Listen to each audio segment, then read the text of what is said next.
Hanya dekat Allah saja aku tenang. Ada firman Tuhan mengatakan demikian, saudara, kalau nggak salah di dalam Mazmur, ya. Mazmur 62 mengatakan bahwa hanya dekat Allah saja aku tenang, daripadanya keselamatanku. Ya, engkau kota bentengku, engkau kekuatanku, engkau perisaiku. Memang benar, saudara, ya. Kalau kita selama ini boleh ada di semata-mata dibentengi oleh Tuhan, dia dilindungi, dipagari oleh Tuhan. Amin. Begitu juga di tahun 2024, saya tidak percaya Tuhan juga akan membentengi kita dengan kuasa. Oleh sebab itu, biar terus mengandalkan Dia, terus mengandalkan Tuhan, karena hanya Tuhan yang menjadi kekuatan iman kita. Kita akan satu pujian lagi. Pujilah Tuhanku selama-lamanya. Biar kita selalu hidup ajari kita untuk selalu memuji dan memuliakan Tuhan.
Cintanya Allah yang luar biasa, yang menolong kita semua. Amin. Puji Tuhan.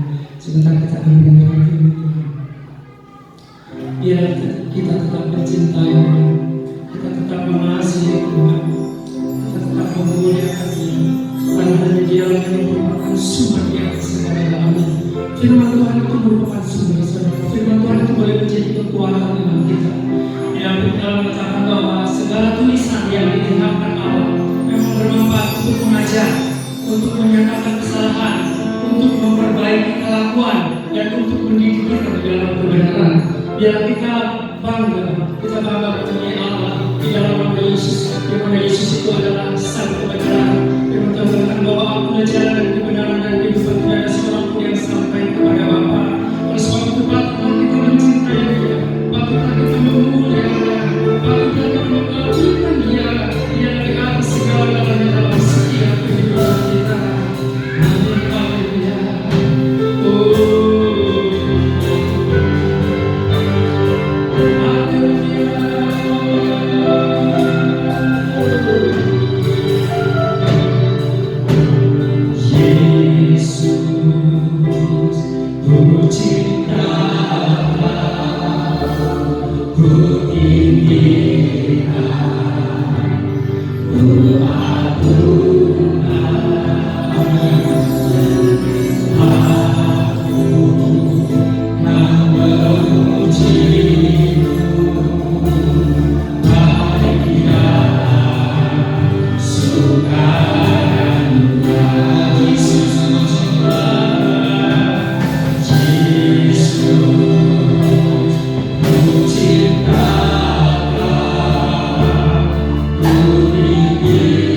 tahun ini Tuhan, kami mengucap syukur Tuhan, karena kasih Tuhan saja kami boleh dikuatkan hingga sampai saat ini Tuhan. Terpujilah Yesus Tuhan, kami tidak dapat membalas, hanya dapat mengucap syukur kepadamu Tuhan. Selalu pimpin kami terus Tuhan, di dalam segala Tuhan kehidupan ini Tuhan, hanya Engkau Yesus penghidupan kami dan perlindungan kami. Tuhan pimpin selalu di dalam tahun-tahun mendatang Tuhan. Kami percaya Tuhan yang memelihara kami semua. Tuhan terima kasih, kalau sebentar kami hendak mendengar firman-Mu ya Tuhan. Persiapkan hati pikiran jiwa kami Tuhan untuk menerima firman-Mu Tuhan, untuk menjadi kekuatan di dalam hidup ini Tuhan. Hanya Engkau Yesus yang layak untuk dimuliakan sampai selama-lamanya. Haleluya. Amin.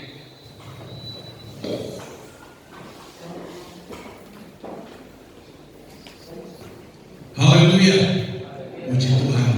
Hanya Tuhan saja yang layak kita puji dan kita sembah. Haleluya. Dia Raja di atas segala raja. Puji Tuhan. Dan di penghujung tahun 2023 ini, minggu terakhir, kita akan melihat firman Tuhan di dalam kitab Yehezkiel. Dalam kitab Yehezkiel pasalnya yang ke-14. Kita akan baca dalam ayat yang ke-13 dan ayat 14. Kitab Yehezkiel pasal 14 ayat yang ke-13 dan ayat yang ke-14. Kalau sudah temukan yang bawa Alkitab, kita hormati pembacaan firman Allah ini. Belum juga.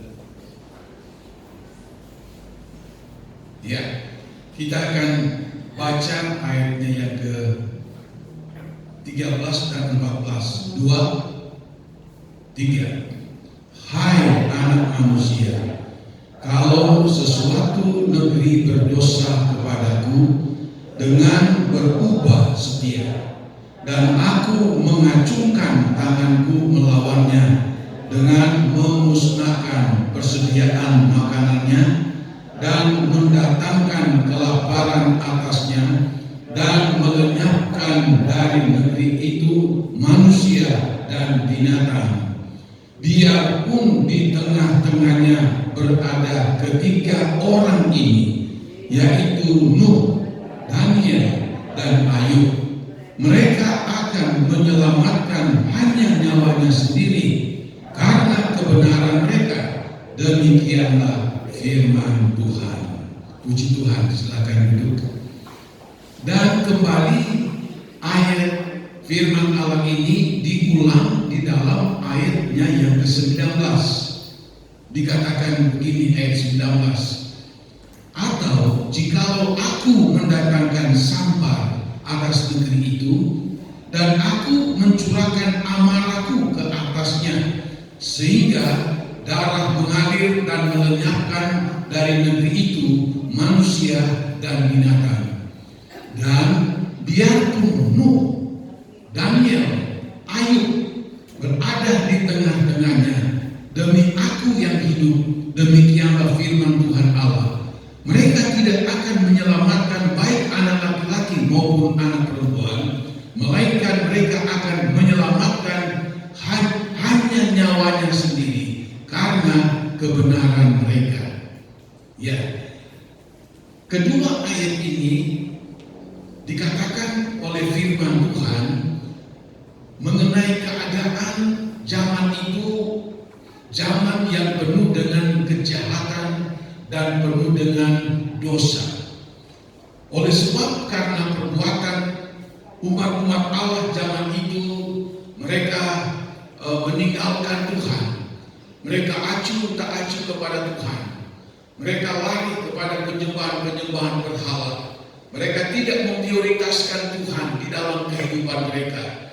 Lalu murka Allah itu turun, dan Tuhan firman Allah berkata Dia akan melenyapkan manusia dan juga binatang-binatang. Dikatakan di sini. Lalu yang menarik dalam ayat ini dikatakan ada tiga.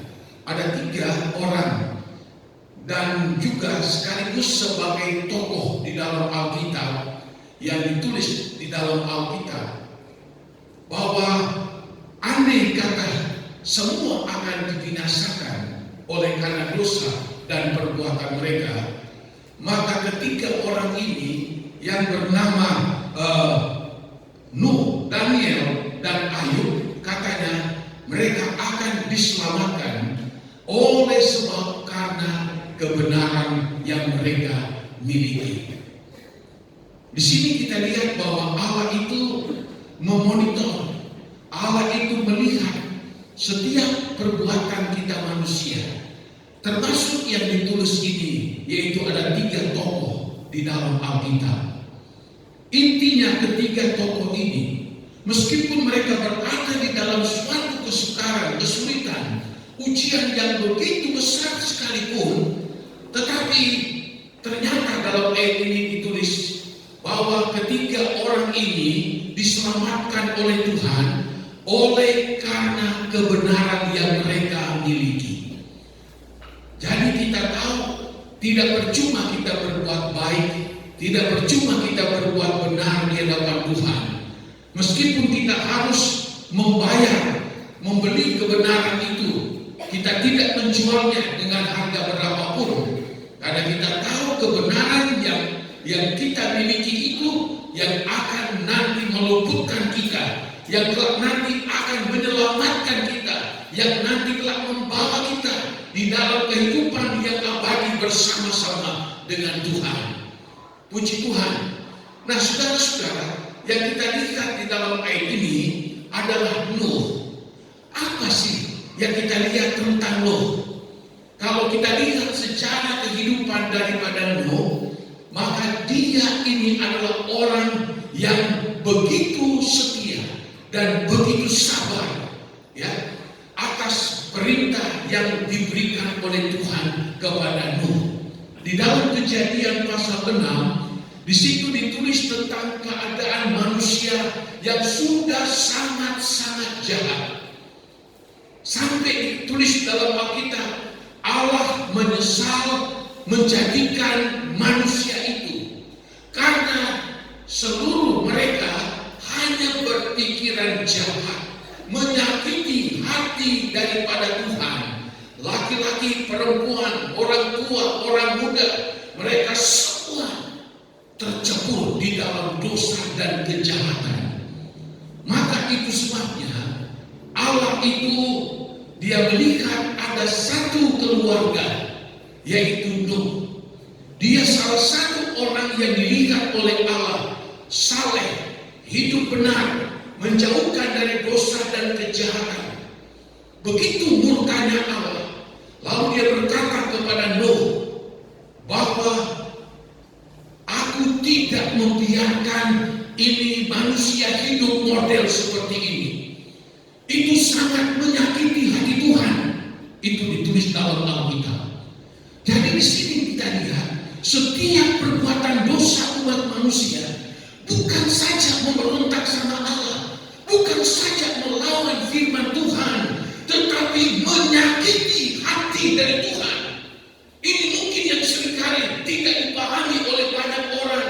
Berbuat dosa, berbuat kejahatan, yang itu sudah lumrah. Tetapi yang kita lihat itu sangat menyakiti hati Tuhan.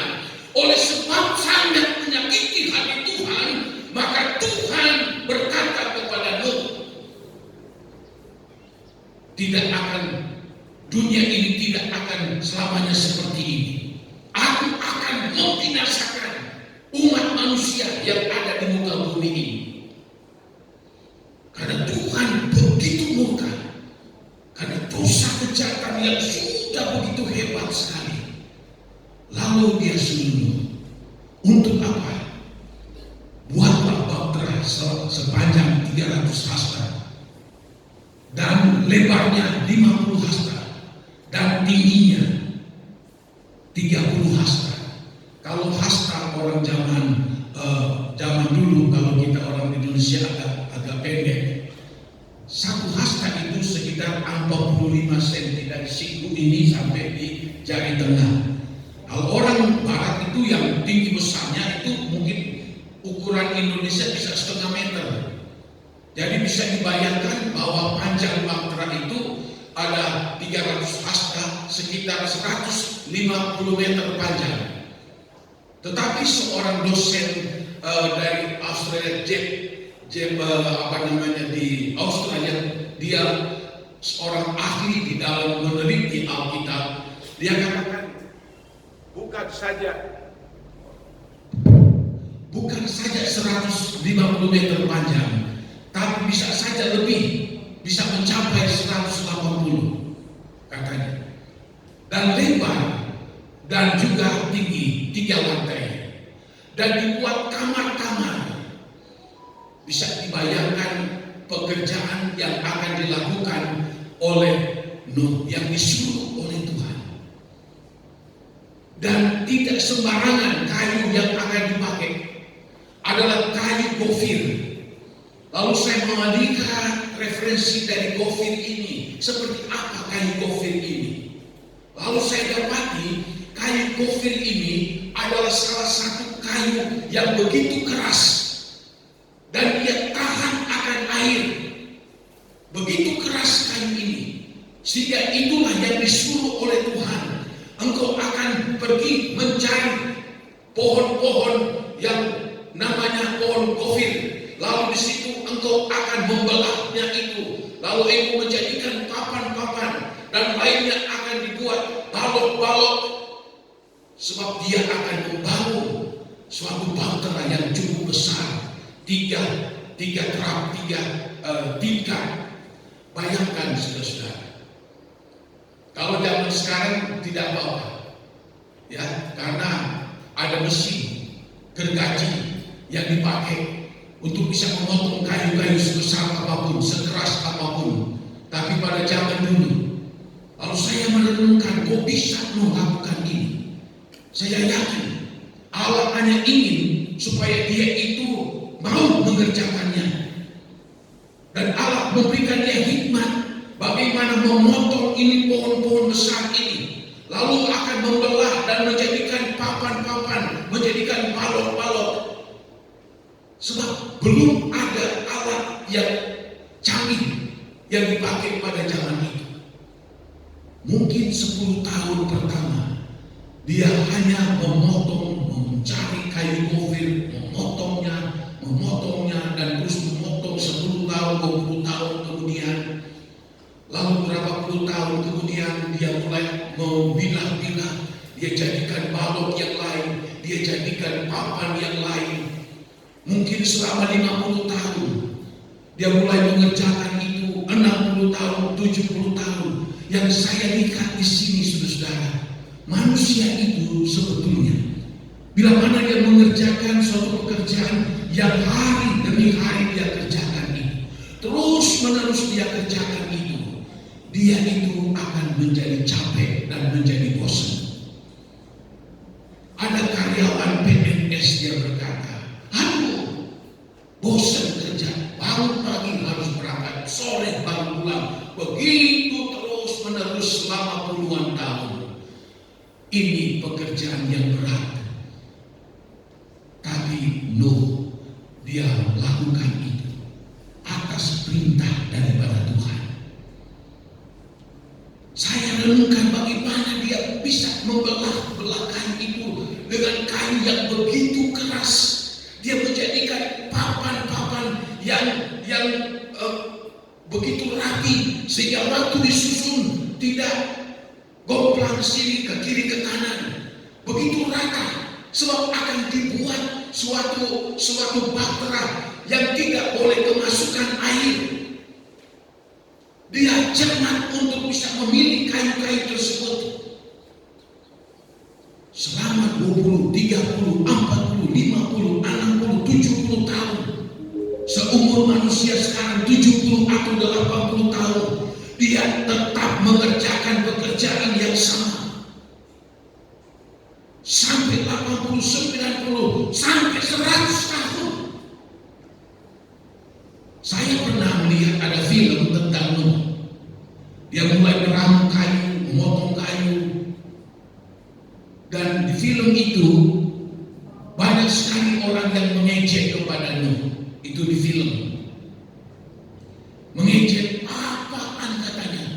Kamu buat bahtera itu kok bukan buat di pinggir laut, tapi bikinnya di dataran yang agak tinggi pula. Apaan ini? Mau jadi apa sih ini? Kenapa kau buat? Pokoknya saya lihat itu ejekan demi ejekan datang kepada Nuh. Apakah Nuh itu putus asa dengan pekerjaannya? Tidak. Dia tahu firman Allah. Dia tahu Tuhan yang suruh, engkau harus berbuat bahtera, sebab bahtera itulah yang akan menyelamatkan engkau. 100 tahun dia sabar, dia setia, sampai 120 tahun pun Alkitab memberitahu, Nuh, 120 tahun aku berikan waktu untuk dunia ini dan manusia yang ada di dalamnya. Tapi Tuhan masih sabar. Dikasih lagi tambah plus 7 hari.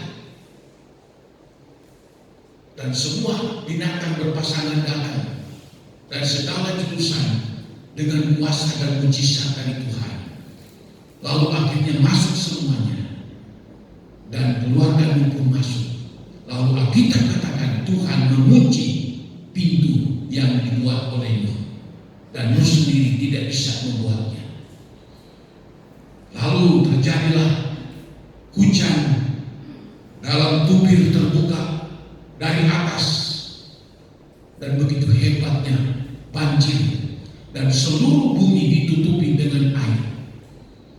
Gunung tertinggi Himalaya 8.000-an sekian meter tingginya, itu pun di atasnya lagi masih ada air. Semua kecuali yang ada di dalam bahtera.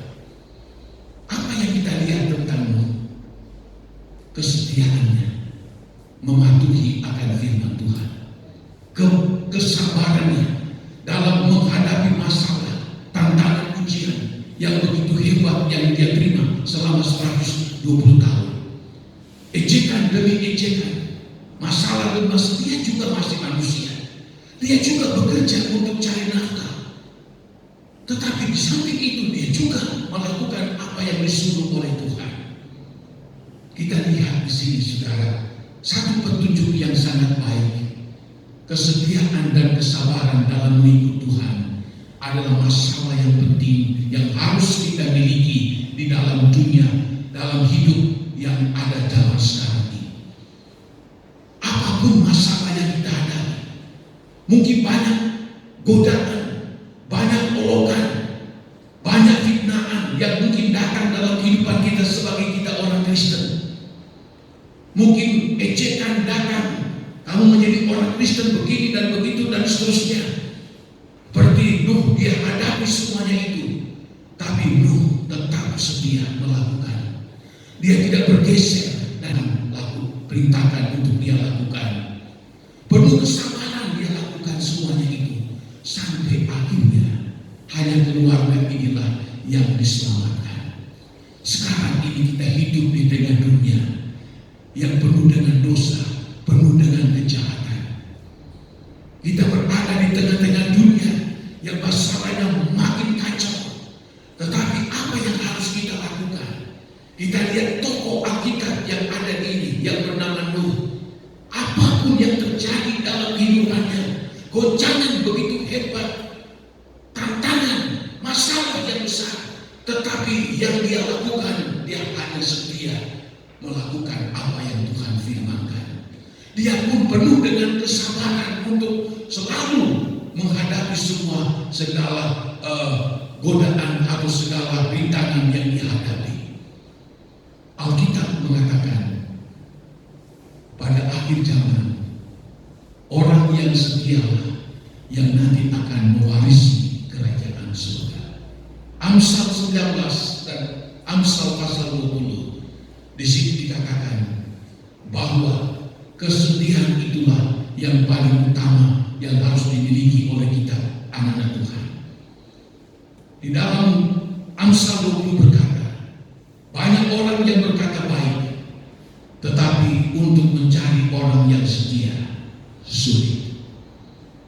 Setia kepada Tuhan memerlukan perjuangan, memerlukan kesungguhan, memerlukan keuletan, sehingga kita tetap setia sampai kapanpun, sampai kita dipanggil Tuhan sekalipun. Kita tidak tahu tahun 2024 apa yang akan terjadi, tapi selama 2023 ini kita sudah menunjukkan kesetiaan kita, kesabaran kita dalam mengikut kepada Tuhan. Dan kita tahu juga, kita jadikan apa yang dialami oleh Nuh ini menjadi suatu tekad kita. Apapun yang terjadi Tuhan dalam kehidupan ini, suka ataupun duka, diberkati ataupun tidak diberkati, ada masalah atau tidak ada masalah, ada kesulitan ataupun tidak, aku akan tetap setia mengiringmu Tuhan. Aku akan setia beribadah kepadamu Tuhan. Ini satu konsep yang tidak keliru, satu konsep yang membawa kita kepada kehidupan, membawa kita kepada keselamatan. Bukan saja keselamatan hidup yang kekal, tetapi keselamatan untuk keluarga, keselamatan untuk usaha, keselamatan untuk pekerjaan kita. Kalau kita setia dan kita sabar di dalam kita mengiring kepada Tuhan, kesabaran itu Alkitab katakan disayang oleh Tuhan, disayang oleh Tuhan. Saya mau 45 tahun menjadi gembala di sini, dan saya uji betul Alkitab katakan, saya kalau tidak sabar, mungkin saya tidak ada di sini. Saya kalau tidak sabar melayani, mungkin entah saya sudah jadi apa. Begitu banyak sekali masalah yang dihadapi, yang membuat sekutunya marah, jengkel, kesal, wah banyak sekali. Tapi puji Tuhan, saya dapatkan kesabaran ini adalah satu poin kehidupan yang harus saya dan saudara miliki. Bagaimana kita bisa menghadapi istri, kita menghadapi suami, menghadapi anak-anak, menghadapi orang tua, menghadapi lingkungan, kalau kita tidak memiliki kesabaran, mudah sekali goncang, mudah sekali kita kecewa. Ini pengalaman saya dalam mengiring dan melayani Tuhan, dan saya berani sekali mengatakan, ternyata kesabaran ini memiliki hal yang begitu luar biasa. Tidak ada yang dapat mengalahkan kesabaran. Alkitab katakan orang yang sabar itu adalah bagaikan tak sedikit dalam keluarga. Tidak sabar suami, tidak sabar istri berantakan. Dalam usaha, dalam pekerjaan, dalam segala aspek kehidupan kita manusia. Kita contohi kepada Nuh kesetiaan dan kesabaran. Tidak ada yang mengalahkan. Manusia itu seringkali penuh dengan ego, egoisme, apakah suami atau istri atau yang lain. Bagaimana kita menghadapi itu? Tidak ada cara lain selain kita sabar. Sebab Alkitab juga katakan Allah itu juga sabar. Dalam 2 Petrus pasal 3, Allah penuh dengan kesabaran. Banyak konflik terjadi, banyak masalah terjadi, banyak kehancuran rumah tangga terjadi karena tidak memiliki kesabaran. Tapi kalau kita memiliki kesabaran seperti yang kita lihat tentang Nuh selamat. Saya lihat di film itu, saya ulang-ulang, bahkan ada yang kasih saya tapi tidak tahu sekarang di mana kepingan itu sudah hilang. Ada satu anak daripada Nuh yang namanya Ham. Ini Ham ini memang saya lihat film itu memang rada-rada kurang ajar. Ya, pantas saja dikutuk. Apalagi istrinya. Di film itu saya lihat, wah istrinya cerewet, istrinya bikin masalah. Tapi puji Tuhan, Allah tidak melihat si Ham dan istrinya, karena dia menyediakan keselamatan buat keluarganya, termasuk Ham dan juga istrinya yang bawel, cerewet itu. Bisa si Nuh ini sabar. Satu waktu saya lihat istri Ham datang kepada Nuh, datang kepada istrinya Nuh, sampai Nuh dan istrinya godek-godek, ambil teman waduh kiat, ya seperti itu. Tapi heran saudara, si Ham dan juga istrinya bisa selamat. Mereka diselamatkan karena siapa? Karena ayahnya. Karena siapa? Karena Nuh.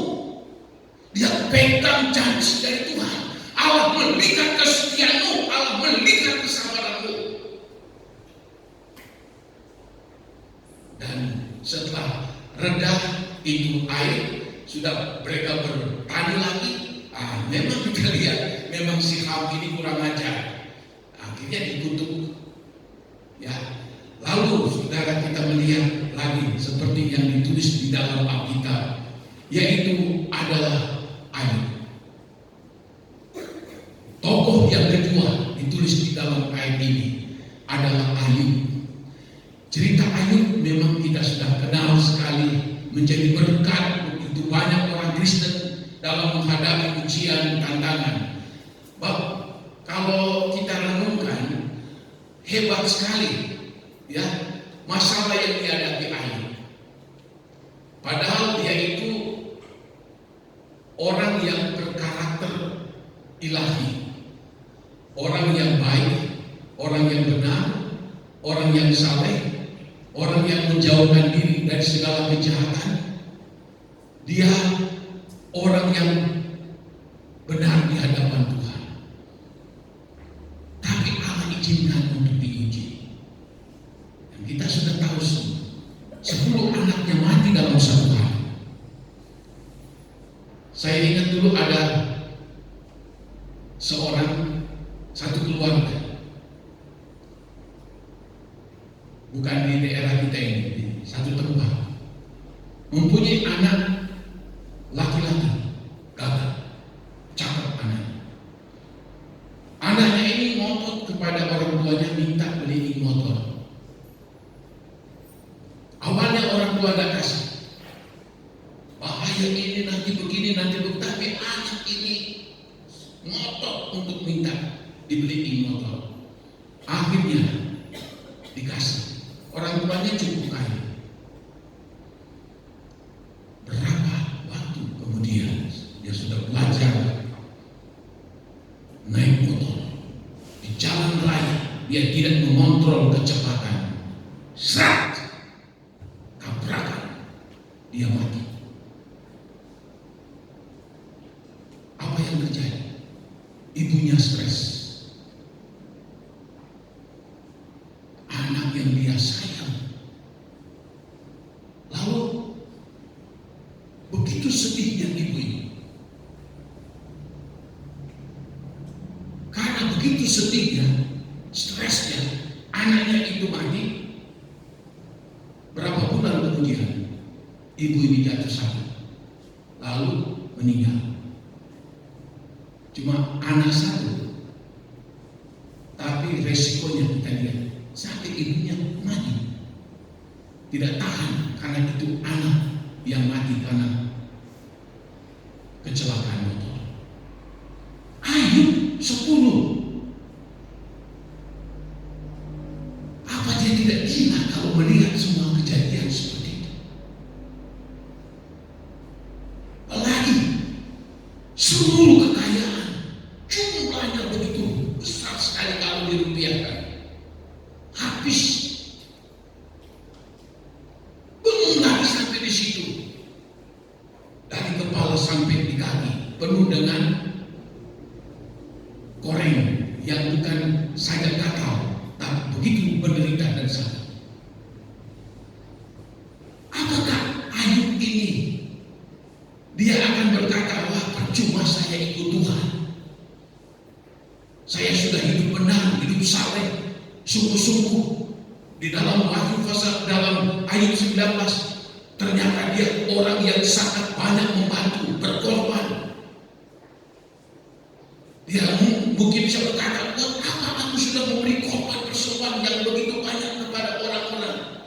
Buat apa saya sudah hidup saleh, hidup benar, tapi ujung-ujungnya saya menderita seperti ini? Tidak. Malah di dalam ayat 23 ayat 10, di situ firman Allah berkata, Ayub sendiri berkata, Tuhan tahu jalan hidupku. Bila mana dia menguji aku akan muncul seperti emas. Ini luar biasa. Ujian yang begitu berat datang menimpa Siri, berkata terus menerus. Tidak punya apa-apa, tidak punya lagi anak-anak, hartanya semua habis. Istrinya datang mengolok-olok dia, masihkah engkau bertahan untuk menyembah kepada Allahmu? Lihatlah tubuhmu seperti ini, anak-anak sudah mati, harta sudah tidak ada. Kutuklah Allahmu yang kau sembah itu dan mati. Ayub dia berkata perkataan orang gila kepada istrinya. Tuhan yang memberi dan Tuhan yang mengambil. Kita dilahirkan dalam keadaan tidak membawa apapun, kita pun akan kembali dengan tidak membawa apa-apa. Terpujilah akan nama Tuhan. Ini kita lihat apa yang kita petik terhadap Ayub. Tahan dalam menghadapi ujian. Seberat apapun ujian yang datang, dia berkata, aku tahu jalan hidupku. Tuhan tahu jalan hidupku. Apa artinya? Ayub tahu jalan hidupnya itu bukan di tangan manusia, bukan di tangan iblis, bukan di tangan raja-raja. Dia tahu jalan hidupnya ada di dalam tangan Tuhan. Nah, kalau kita berpikir seperti Ayub, kita tidak akan mudah kecewa, kita tidak akan mudah marah, kita tidak akan mudah tersinggung bila mana Allah izinkan kita harus diuji, melewati tantangan, melewati ujian dalam kehidupan ini. Sebab kita tahu bahwa Tuhanlah tahu jalan hidup kita. Kalau Tuhan izinkan saya akan diuji seperti ini, itu adalah kehendak dari Tuhan. Poinnya apa? Jangan kita menyerah, jangan kita marah, jangan kita bersungut-sungut. Kita kembalikan kepada Tuhan. Sebab firman Allah berkata apa? Serahkanlah segala kekhawatirmu atau masalahmu atau apapun itu kepada Allah. Sebab Dialah yang memperdulikan kamu. Ini kunci, sudah. Tapi kalau kita mengalami ujian yang begitu berat, lalu kita mulai mempersalahkan si A, si B, mempersalahkan Tuhan, wah, kita kecewa. Ini salah. Ayub dia tahu. Tahun 2023 banyak tantangan kita sudah lewati, banyak ujian, persoalan yang kita sudah hadapi. Dan kita belum tahu 2024 seperti apa lagi yang akan kita lewati. Yang sudah pasti kita tidak akan lewati dengan seperti jalan di tol. Tidak. Pasti akan ada hal-hal yang kita temui dalam hidup ini. Ada masalah, ada tantangan, ada persoalan. Oh, banyak hal yang akan muncul di dalam kehidupan kita tahun 2024 ini. Lalu, apa sikap kita? Bagaimana cara kita menghadapi? Kita seperti Ayub. Tuhan, Engkau tahu jalan hidupku. Engkau tahu keluargaku. Engkau tahu apa yang aku hadapi. Dan kalau Engkau menguji aku, Tuhan, aku tidak menjadi lemah. Aku tidak menjadi putus asa. Aku tidak akan menjadi tersinggung. Aku tidak akan menjadi menjadi lemah, tidak. Tetapi aku akan muncul seperti emas. Ini tipe orang Kristen yang tidak takut dalam menghadapi ujian. Justru kalau kita diizinkan oleh Tuhan diuji, berarti kita akan naik kelas. Kita akan naik tingkat. Pengalaman saya jadi gembala, ujian demi ujian, berat, kecil, besar. Saya pelajari, kalau kita tidak bersyukur, tidak marah, kita tidak tersinggung, malah kita memuji Tuhan, kita menyembah Tuhan, malah kita bersyukur kepada Tuhan atas apa yang Tuhan izinkan berlaku dalam kehidupan kita. Kita tidak salahkan si A, si B, si C dan sebagainya. Tapi kita hanya datang bersyukur kepada Tuhan. Dan kita hanya berkata, Tuhan, mampukan saya, kuatkan saya dalam menghadapi masalah ini, dalam menghadapi ujian seberat ini. Tolong saya, Tuhan. Dan setelah melewat semuanya itu, naik kelas. Naik kelas. Tuhan tidak bodoh, ya. Tuhan lihat dulu, saya akan naikkan kelas, tapi kamunya cengeng, kamunya ini mudah marah, mudah tersinggung, mudah menjadi lemah. Ya, prepare naik kelas. Jadi saudara-saudara, jangan kita menjadi kecewa, putus asa waktu kita akan diberikan ujian. Sebab di dalam 1 Korintus 10:13 bahwa cobaan yang akan datang bukan cobaan yang begitu hebat, tapi sesuai dengan kekuatan iman kita. Dan kalau toh seperti itu, Tuhan akan memberikan kamu jalan keluar sehingga kamu dapat menanggungnya. Hebat kan? Kalau kita di dalam Tuhan, ya. Tapi kalau kita marah, tersinggung, kita bersungut, ya kita tidak dapat jalan keluar.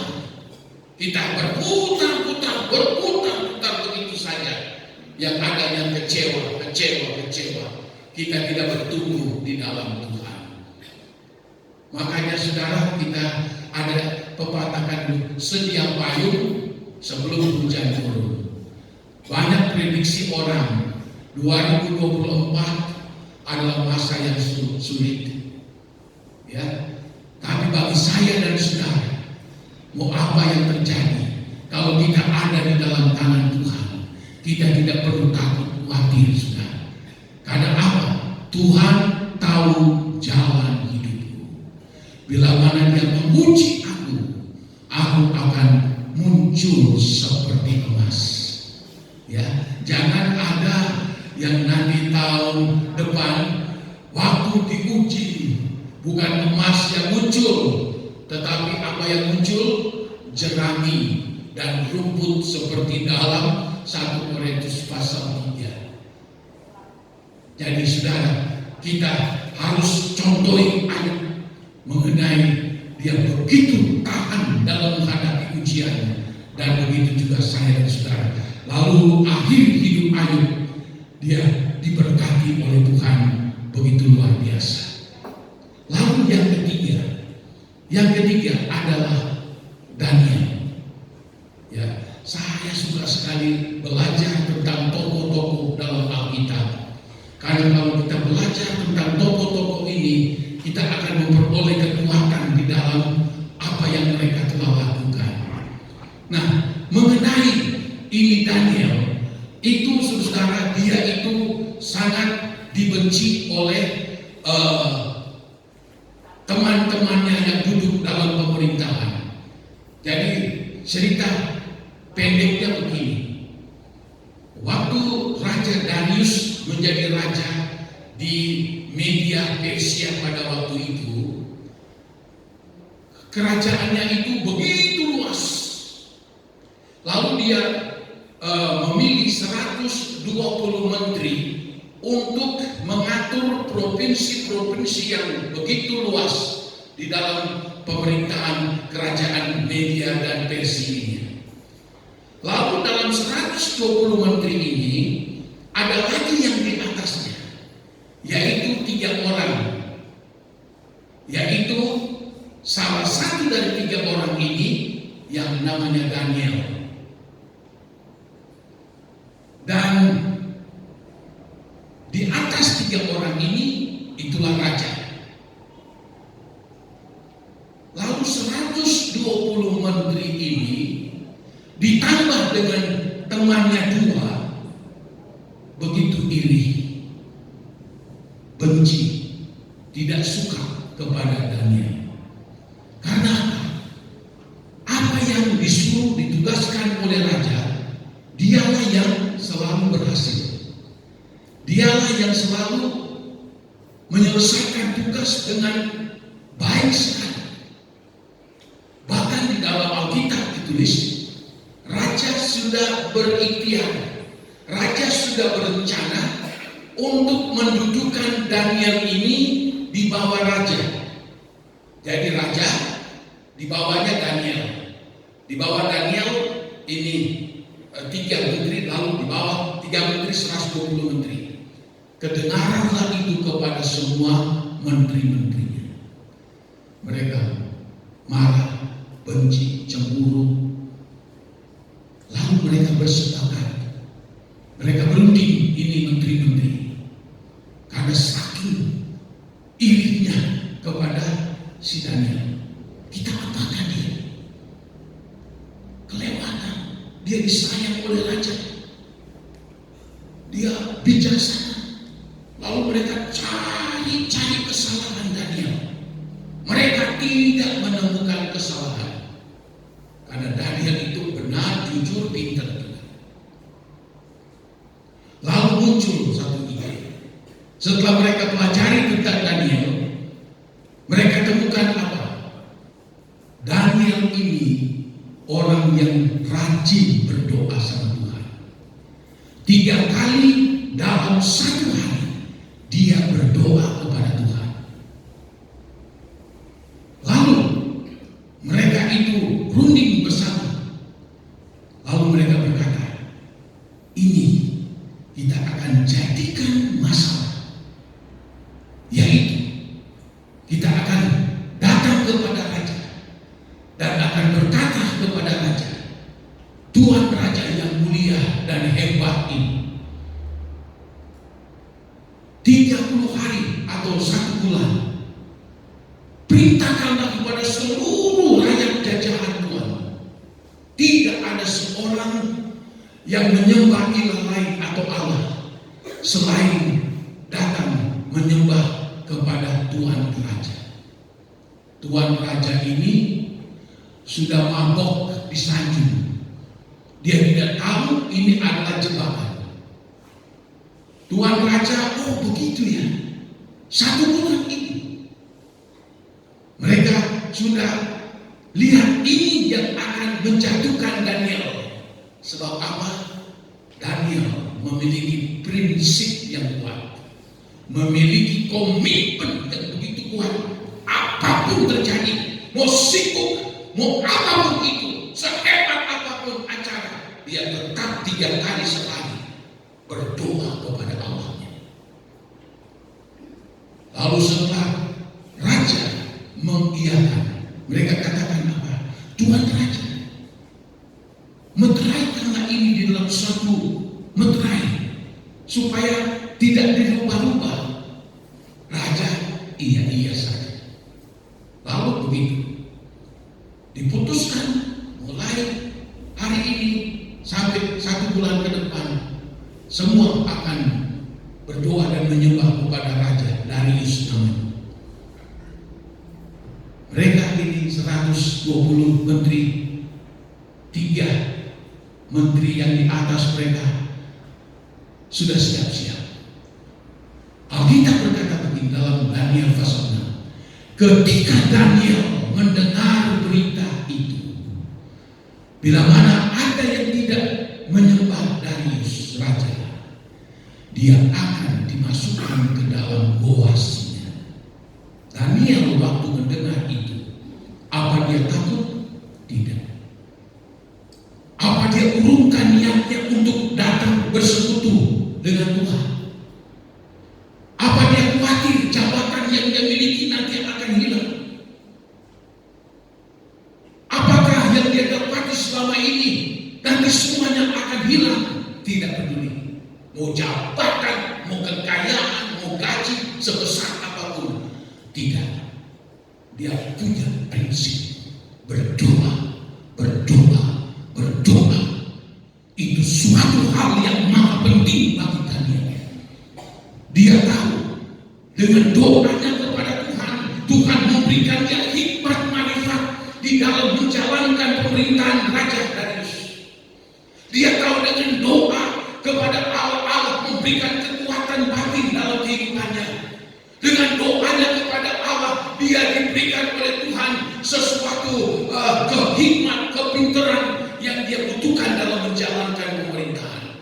Di dalam doa dia menemukan damai, sejahtera, sukacita yang dikerjakan oleh Roh Kudus di dalam kehidupannya. Mereka menjebaknya, tapi Daniel dia lihat jam, sudah jam. Dia naik ke rumah di Soto, di loteng, lalu dia mulai berdoa seperti biasa dia lakukan 1 hari 3 kali. Lalu pada saat itu datanglah menteri-menteri menjebak dia, lalu mereka tangkap dia, bawa kepada Raja Darius. Darius sudah memberitahukan 1 bulan ini begini begitu, tapi lihatlah Daniel, kecualinya dia adalah orang yang tetap sujud kepada Allah dan berdoa. Waktu raja tahu dan lihat Daniel lah orang yang ditangkap mereka, raja sedih. Karena raja itu sayang sekali sama Daniel. Lalu mereka berkata, Tuan Raja, tidak boleh dirubah. Ini harus sudah dimeterai, tidak bisa. Jadi haruslah dia dimasukkan ke dalam goa singa. Aduh, 1 hari itu raja mencari jalan untuk menyelamatkan Daniel. Tapi di menteri-menteri datang lagi, Tuan Raja, ini sudah jam berapa? Sudah waktunya dia dimasukkan ke dalam goa singa. Akhirnya si raja menyerah, bawa dengan nada sedih. Tapi sebelum Daniel dibawa, Raja Darius berkata, Daniel, kiranya Allah yang kau sembah itu, dia akan menyertai dan menolong kehidupan. Itu pesan Raja. Lalu dia dibawa, dilemparkanlah dia di dalam kandang singa yang banyak. Dan ceritanya kita sudah tahu. Besok masih subuh, karena raja tidak mau makan, dia berpuasa. Alkitab katakan dia memikirkan Daniel, orang yang baik yang memajukan negaranya. Subuh-subuh dia datang kepada Daniel di goa singa. Lalu dia berkata kepada Daniel dengan suara yang merdu. Alkitab katakan suara yang salib-salib, Daniel, apakah Allah yang engkau sembah itu telah meluputkan engkau dari mulut singa? Tiba-tiba suara Daniel muncul, ya Tuhan Raja, karena aku didapati Allah, aku orang yang benar di hadapan Allah dan juga di hadapan Tuanku Raja. Raja bersuka cita luar biasa. Apa yang terjadi? Saat itu juga dia suruh ambil Daniel dari lubang singa. Alkitab katakan tidak ada cakaran sedikit pun dalam wajahnya, tangannya, kakinya, badannya, mulus. Seperti dia dimasukkan, seperti itu juga dia dikeluarkan. Bahkan Daniel berkata begini, "Ya Tuanku Raja, Allahku telah mengirim malaikatnya untuk mengatupkan mulut-mulut singa yang ganas ini." Dikeluarkan. Raja perintahkan seluruh 120 menteri, 2 menteri yang tinggi di atasnya, 120 menteri kumpul. Bukan cuma mereka, rakyat kabeh dikumpul. Bukan cuma mereka, anak-anak semua dikumpul. Bawa di mana? Bawa di lubang singa. Lalu Alkitab mengatakan, baru saja mereka dilemparkan, belum sampai di dasar, singa sudah menerkam dan mematikan tulang-tulang mereka. Kenapa bisa begitu? Kuncinya Daniel. Dia begitu kuat di dalam berdoa kepada Tuhan. Siapa Daniel? Dia sangat seperti itu. Singa-singa dikatupkan oleh kuasa pertolongan dari Tuhan. Apa yang saya ingin sampaikan pada saat ini? Kita memasuki tahun 2024. Mari kita perbanyak doa dan doa kepada Tuhan. Kita berbakti puji Tuhan. Kita berbakti. Tetapi ada yang lebih level, lebih tinggi daripada itu. Yaitu apa? Berdoa. Berdoa itu bukan cuma datang meminta sama Tuhan. Tuhan tolong saya, berikan rezeki, berikan kesehatan, berikan kekuatan. Bukan. Bukan cuma itu. Tapi yang lebih daripada itu, kita datang berdoa dan bersekutu dengan Tuhan di dalam doa. Ini sangat penting. Sehebat apapun masalah yang kita hadapi tahun 2024, saya jamin kalau engkau banyak bersekutu dengan Tuhan, engkau akan melihat ada kekuatan batin yang Allah berikan dalam kehidupanmu. Ada kekuatan ilahi akan datang dalam kehidupanmu. Engkau akan selalu bersukacita, dipenuhi dengan damai sejahtera daripada Allah. Jikalau engkau banyak bersekutu dengan Tuhan. Saya berani katakan seperti ini karena saya alami ini. Saya bukan cuma asal ngomong doang, tidak.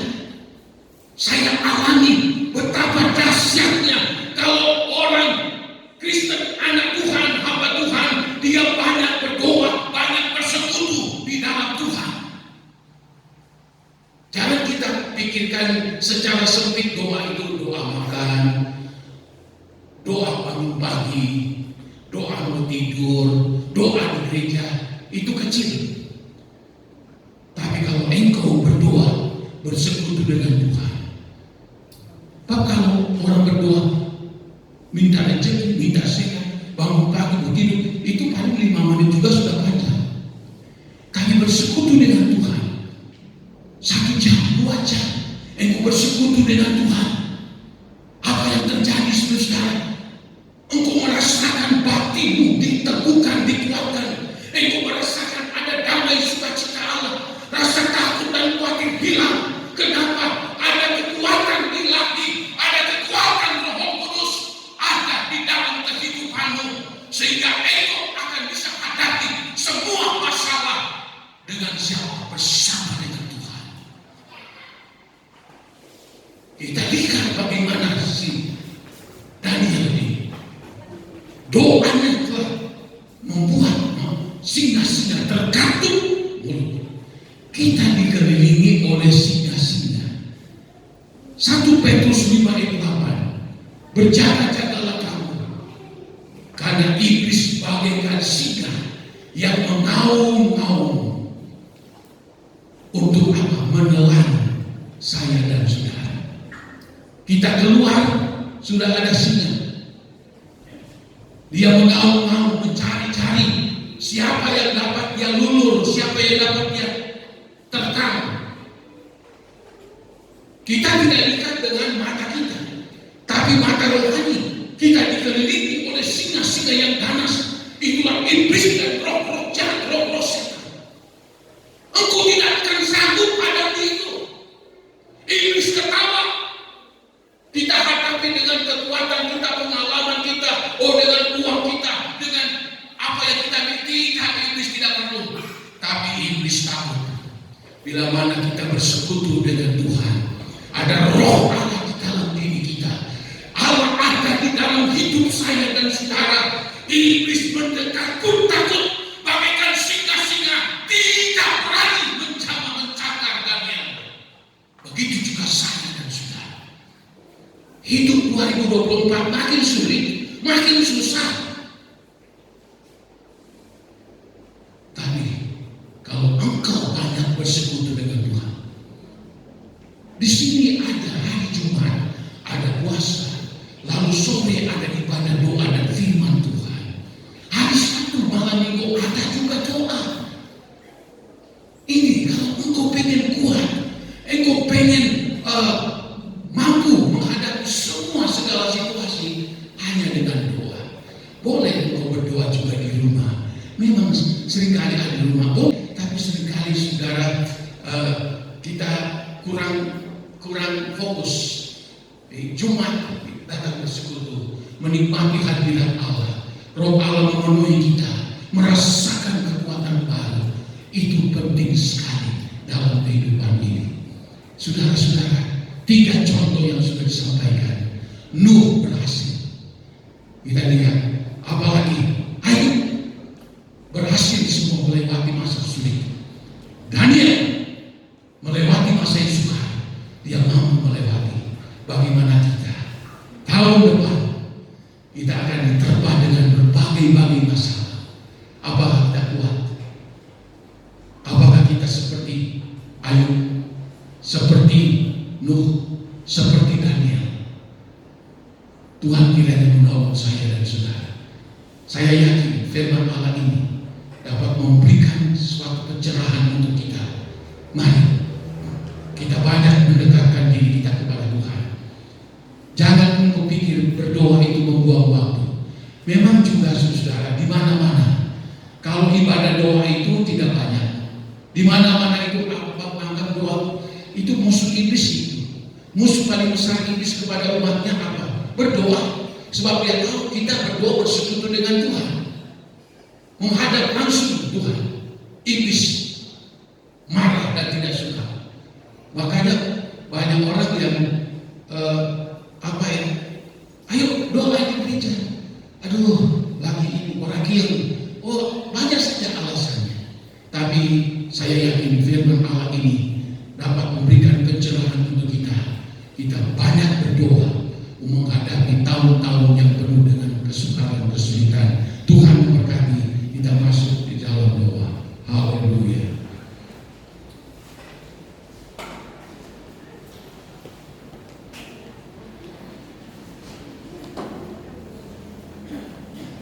Amin. Haleluya. Saat ku tak melihat jalanmu, saat ku tak mengerti rencanamu, namun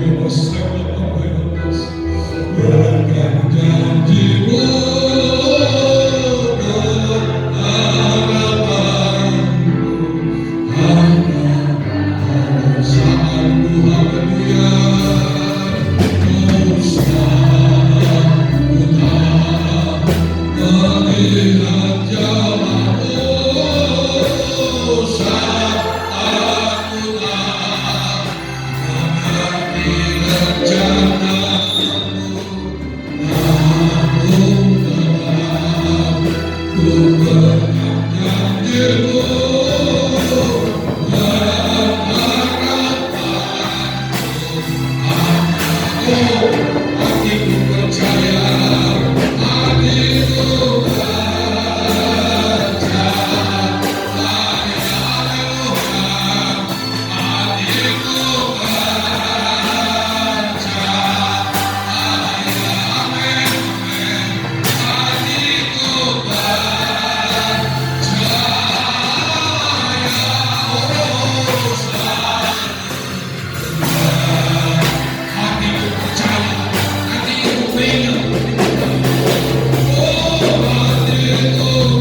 dalam Engkau ya Tuhan.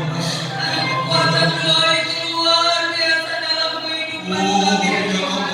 Begitu banyak cobaan-pencobaan yang kami alami ya Tuhan. Tetapi dengan berdoa kepada Engkau Tuhan, kami boleh dikuatkan ya Tuhan. Besar sekali kuasa-Mu dalam kami berdoa ya Tuhan, bersekutu dengan Engkau ya Bapa.